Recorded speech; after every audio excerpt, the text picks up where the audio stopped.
भी ले आए, पर कैपिटा इनकम भी ले आए। इसका मतलब आप विषय से भागने का प्रयास कर रहे हैं। और रही बात इसकी पर कैपिटा इनकम की, तो मैं दर्शकों से कहता हूं जाके चेक करिए, पर कैपिटा इनकम में दुनिया का सबसे हाईएस्ट, सबसे रिचेस्ट कंट्री कौन है? सिंगापुर। सिंगापुर की कोई बहुत इंपॉर्टेंस है क्या?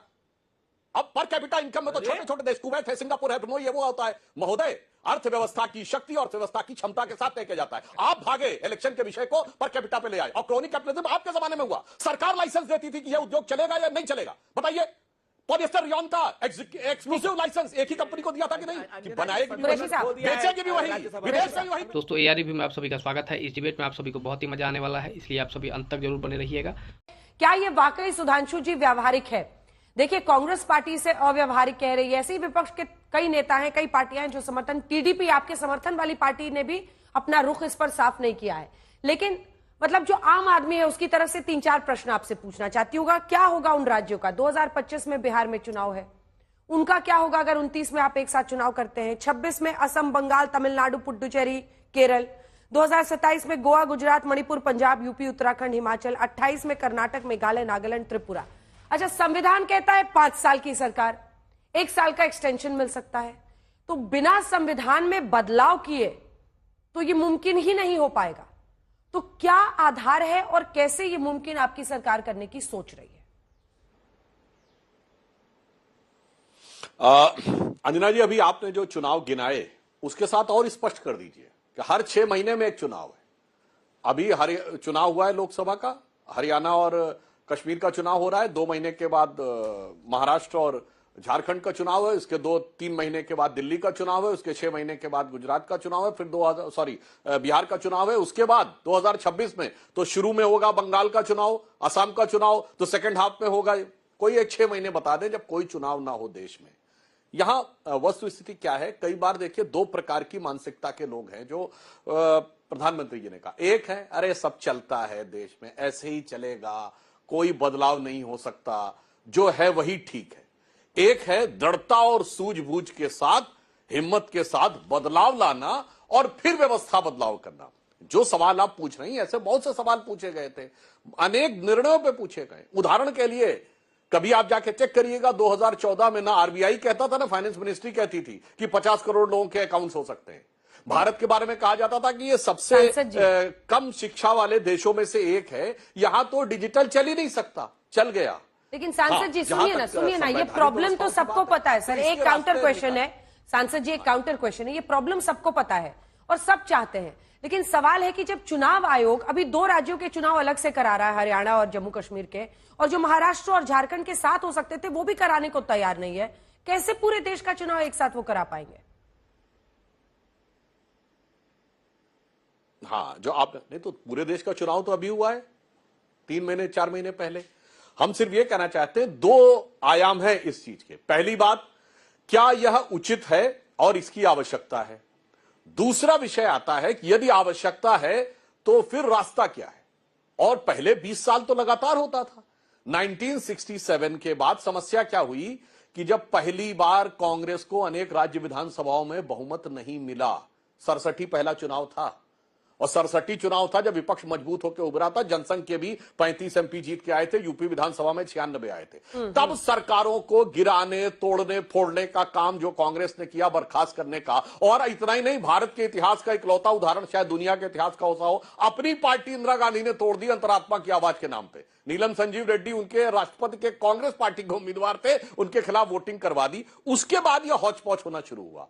तो आज से नहीं, 1983 में चुनाव आयोग ने इस विषय की रिकमेंडेशन की है, 99 में आया है। तो जो आपकी बात सही है कि जो संवैधानिक बारीकियां हैं कि इसमें से रास्ता बीच में कैसे निकाला जाएगा, जैसे दल बदल विधेयक पहले नहीं था, तोड़फोड़ होती थी, फिर 1/3 का आया राजीव गांधी जी के जमाने में, अटल जी के टाइम में और सख्त हो गया। तो जैसी आवश्यकता, जैसे पहले कोई कहता था, कल्पना नहीं हो सकती थी कि हर व्यक्ति के पास कार्ड होगा, वोटर आईडी कार्ड, और लोग ये मानते थे कि ये चुनाव मतपेटियों का लूटना और वो कब्जा होना सब सामान्य होगा।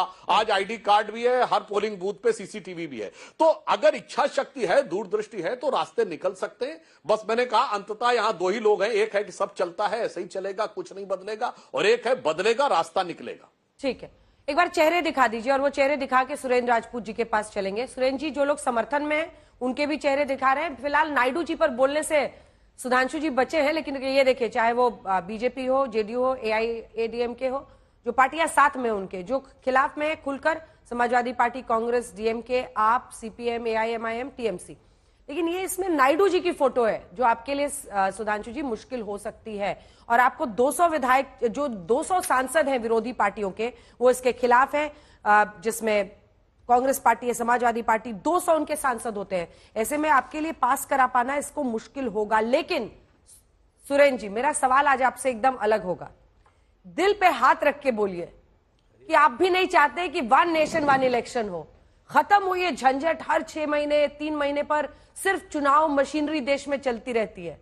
दिल पे हाथ रख के बताइए, आप भी चाहते होंगे, हर व्यक्ति इस देश में चाहता होगा कि ये जो चुनावों के भेंट हमारी देश में सरकारें, प्रशासन भिड़ी रहती हैं, नेता मंत्री सब भिड़े रहते हैं, वो खत्म हो, एक साथ चुनाव हो।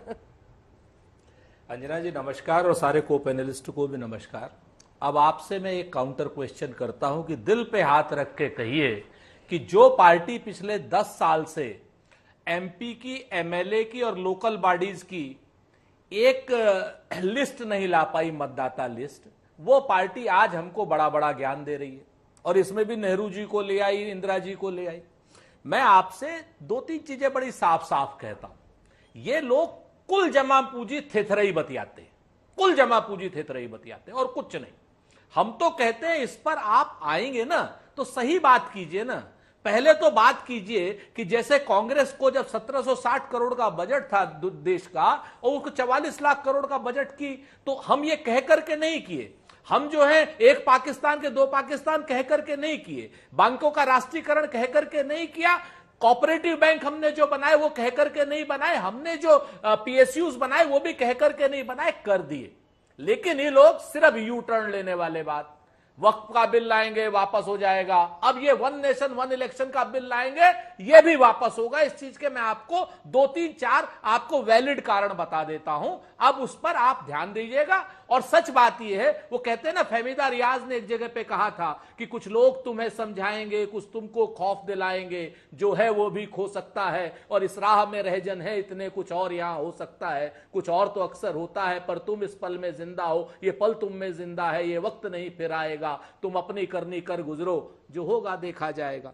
ये लोग प्रधानमंत्री जी से अभी इस्तीफा दिलाना चाहते हो तो बता दीजिए, आज ही करा लीजिए ना, दिसंबर में करा लीजिए।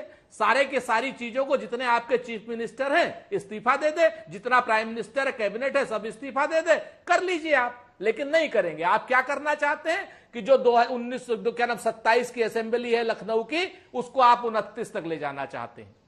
कैसे ले जाएंगे भाई? देश में अगर आपके 400 सांसद होते तो आप संविधान खत्म कर देते, हम मान लेते हैं। आप संविधान खत्म करके जो चाहते करते, लेकिन अब संविधान नहीं खत्म कर पाइएगा, क्योंकि इलेक्शन की कोई भी मैंडेट को देने के लिए आपको कम से कम 363 सांसद चाहिए लोकसभा में, और 162 के आसपास सांसद चाहिए आपको राज्यसभा में, जो आपके पास नहीं है। तो आप इस तरीका का कुछ बतिया लीजिए, कुछ नहीं होना है। दूसरी बात मैं आपसे कहता हूं कि आप आ जाइए, एमपी एमएलए के चुनाव आप कराना चाहते हैं, एमपी एमएलए की एक लिस्ट तो महाराज 10 साल में बना देते।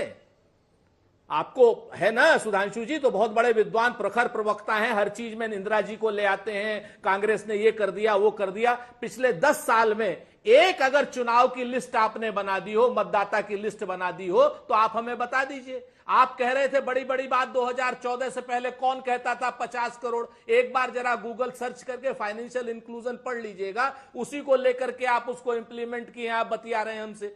तो एक चीज को बड़ी साफ साफ आप बात समझ लीजिए कि इस देश में क्षेत्रीय पार्टियों को, क्षेत्रीय आकांक्षाओं को, अपेक्षाओं को, और जो लोगों की अपनी संवैधानिक बाध्यताएं हैं, संवैधानिक प्रतिबद्धताएं हैं, उनसे हम आपको नहीं खेलने देंगे।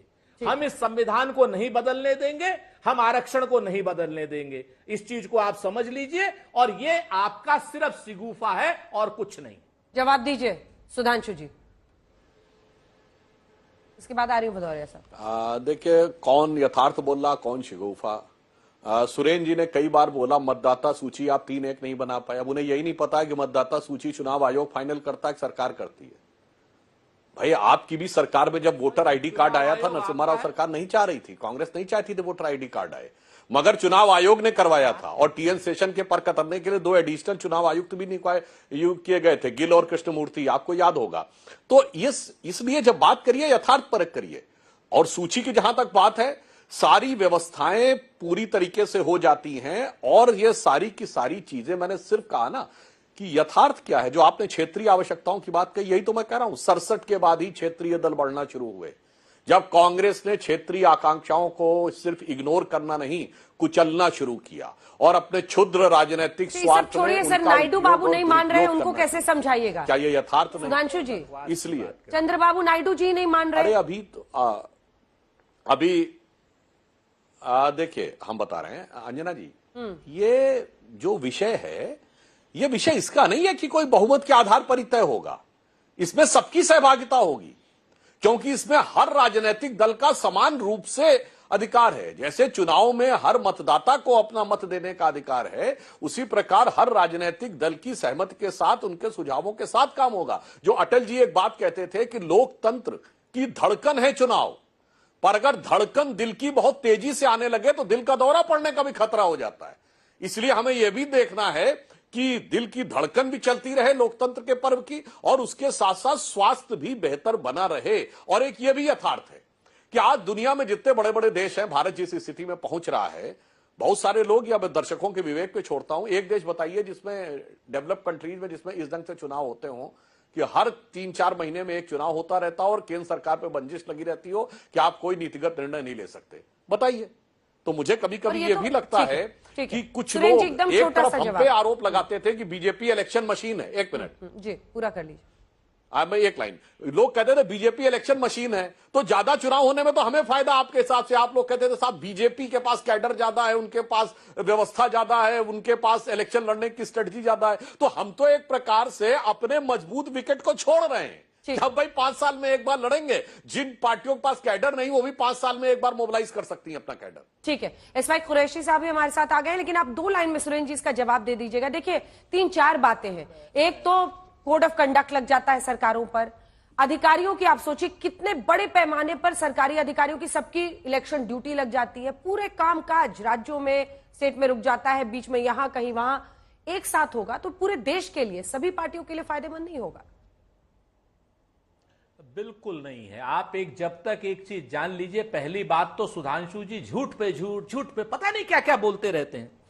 डेवलप्ड मुल्कों की बात कर रहे हैं। अरे सुधांशु जी, डेवलप्ड मुल्कों का जो पर कैपिटा इनकम है ना, हमारे यहां हमसे 100 गुना ज्यादा है। 75 साल लगेगा अमेरिका का पर कैपिटा इनकम आने में आज के हिसाब से, तब 75 साल बाद क्या आ जाएगा। दूसरी रही बात, अमेरिका में राष्ट्रपति का चुनाव होता है, लेकिन जो नीचे की स्टेट्स के और वो चुनाव है वो अपना अलग अलग होते हैं। आपको फेडरल सिस्टम आपको मालूम होगा, आप तो विद्वान प्रवक्ता हैं। मैं एक राज्य नहीं, मैं आपको एक देश नहीं, सैकड़ों देश गिना दूंगा डेवलप्ड मुल्कों में भी। सिर्फ आप चूंकि देश के सरकार, आपको मलोनी से ही मतलब होता है, पुतिन से ही मतलब होता है, इसके अलावा तो आपको मतलब होता नहीं राज्यों के चुनाव से। वहां से मैं आपको फिर से, आप जान लीजिए कि केरल की पर कैपिटल इनकम अलग, उत्तर प्रदेश की पर कैपिटल इनकम अलग। ये तो आप एक कर नहीं पा रहे हो। एक देश एक चुनाव की आप सिगुफे छोड़ रहे हो। एक बार जरा 1 नेशन 1 हेल्थ कर दीजिए, 1 नेशन में सबको समान शिक्षा का अधिकार कर दीजिए, पर कैपिटल इनकम सबकी एक कर दीजिए। निश्चित तौर पर दुनिया आपके साथ चलेगी तो हम क्यों नहीं चलेंगे। लेकिन आज की डेट में आप डिस्पैरिटी बढ़ा रहे हैं। आप चाहते हैं कि सिर्फ क्रॉनी कैपिटलिस्टों के साथ में सारे के सारे राज्यों के संसाधन का कब्जा हो जाए, वो हम नहीं होने देंगे। डबल ए को हम आपसे फायदा नहीं होने देंगे, जैसा आपने छत्तीसगढ़ में किया। छोटा सा जवाब सुधांशु जी, क्योंकि आप दोनों का ये फुटबॉल मैच रह जाएगा, बाकी मेहमान भी हैं और कुरैशी साहब के पास जाना है। जी देखिए, सुरेंद्र जी को बिना वजह व्यक्तिगत टिप्पणी करने की जरूरत नहीं। कौन सा तथ्य मैंने झूठ बोला है? आप झूठ पे झूठ, झूठ पे झूठ, मुझे बता के जाइएगा कौन सा तथ्य मैंने झूठ बोला है। एक भी। और विषय से आप भाग रहे हैं। आप क्रॉनिक कैपिटलिज्म भी ले आए, बीच में आरक्षण भी ले आए, पर कैपिटा इनकम भी ले आए। इसका मतलब आप विषय से भागने का प्रयास कर रहे हैं। और रही बात इसकी पर कैपिटा इनकम की, तो मैं दर्शकों से कहता हूं जाके चेक करिए, पर कैपिटा इनकम में दुनिया का सबसे हाईएस्ट, सबसे रिचेस्ट कंट्री कौन है? सिंगापुर। सिंगापुर की कोई बहुत इंपॉर्टेंस है क्या? अब पर कैपिटा इनकम में तो छोटे छोटे देश, कुवैत है, सिंगापुर है, ब्रुनोई है, वो होता है। महोदय, अर्थव्यवस्था की शक्ति और अर्थव्यवस्था की क्षमता के साथ तय किया जाता है। आप भागे इलेक्शन के विषय को पर कैपिटा पे ले आए और क्रोनी कैपिटलिज्म आपके जमाने में हुआ। सरकार लाइसेंस देती थी कि यह उद्योग चलेगा या नहीं चलेगा। बताइए, पॉलिएस्टर रियॉन का एक्सक्लूसिव लाइसेंस एक ही कंपनी को दिया था कि नहीं, कि बनाएगी भी कुरैशी वही, साहब, बेचेगी भी वही, राज्यसभा विदेश में भी वही रुकिए, बेचेगी, कोई रुकिए। दूसरा बनाएगा तो भी वो टैक्स सांसद वही महोदय। देगी। गजब